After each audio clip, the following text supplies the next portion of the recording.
मजदूर साथी आते हैं। छोटा किसान, अभी साथी ने कहा वो मोची का काम करते थे। वो मोची का काम जब जूते की फैक्ट्री आ गई तो उनके पिताजी का कारोबार ठप पड़ गया। वो जाकर के फिर मजदूर बन गए। तो एक मजदूर परिवार से आते थे। अब आइए उनकी शिक्षा पर। स्टालिन की शिक्षा करवाने के लिए, स्टालिन को शिक्षा देने के लिए उनको पादरी की शिक्षा प्राप्त करने के लिए, आप समझ लीजिए, बहुत गौर देने वाली बात, करने वाली बात है कि उनको पादरी की शिक्षा करने के लिए वहां जो विद्यालय चलते थे उस पादरी शाला में उनको भर्ती किया गया। और जिस आदमी को पादरी की शिक्षा ग्रहण करने के लिए भेजा गया था वो आदमी डार्विन को पढ़ना शुरू कर दिया। वो आदमी वहां डार्विन को पढ़ना शुरू किया और वैज्ञानिक चिंतन से अपने को लैस करना शुरू किया। स्टालिन के बारे में जो कही गई बात कि वो हमेशा जैसे घास के उगने की ध्वनि भी सुन सकते थे, वो मतलब जमीन से जुड़े हुए थे, उनके जीवनीकारों ने जो ये बातें लिखी हैं तो वो स्टालिन इसलिए थे क्योंकि स्टालिन बिल्कुल उस वर्ग से पैदा किया हुआ मजदूरों का नेतृत्व करता महानायक। अगर मार्क्स और एंगल्स मार्क्सवाद के प्रणेता थे, मार्क्सवाद की बुनियाद रखने वाले थे, लेनिन मार्क्सवाद को विकसित करके क्रांति, सफल क्रांति, सर्वहारा क्रांति, समाजवादी क्रांति के महानायक थे, तो समाजवादी निर्माण, उसका विकास के महानायक कॉमरेड स्टालिन थे। समाजवाद के निर्माण की परिकल्पना, समाजवाद के विकास की परिकल्पना आज जो हम गर्व के साथ दुनिया का सर्वहारा कहता है कि अब ये समाजवादी समाज, मजदूरों का राज स्थापित हुआ है और उसकी क्या क्या उपलब्धियां हैं जिसका कि जिक्र पीछे के साथियों ने थोड़े में किया, वो तो बहुत कम है। वो बिल्कुल नई दुनिया है। समाजवाद की दुनिया मजदूरों ने बिल्कुल नई दुनिया बनाई। एक नई दुनिया का रास्ता प्रशस्त किया। उसके महानायक कॉमरेड स्टालिन।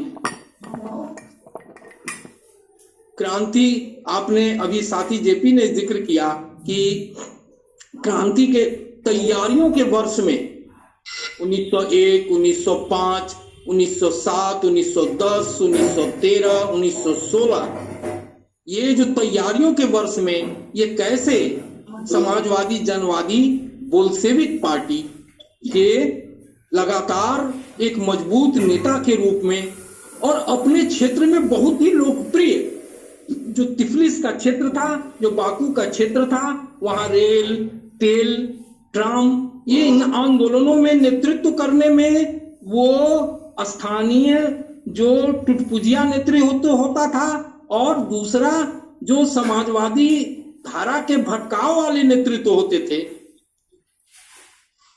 उनका सामना बहुत ही मतलब बहुत ही स्किल के साथ, उसको कहिए दक्षता के साथ वो करते रहे और अपने क्षेत्र में काफी लोकप्रिय वो एक मजदूरों के नेता के रूप में स्थापित हुए। हम इस बीच में दो चीज ही कहना चाहेंगे। सोवियत समाजवादी गणराज्य की कल्पना स्टालिन के बिना मुझे तो असंभव लगता है। वह इसलिए अभी जिक्र आया उसका, क्रांति के समय जो सेंट्रल कमेटी जो क्रांति को लीड करने के लिए बनी थी, उसके यह मुख्य अंग तो थे ही, 7 या 8 आदमी की एग्जैक्ट नंबर हमको याद नहीं पड़ रहा है, किसी साथी को याद होगा तो 7 या 8 व्यक्तियों की जो केंद्रीय जो निर्देशकारी यूनिट बनी थी, जो क्रांति को लीड कर रही थी, उसमें जहां भी कोई भी समस्या आती थी, स्टालिन फ्रंट पर भेजे जाते थे।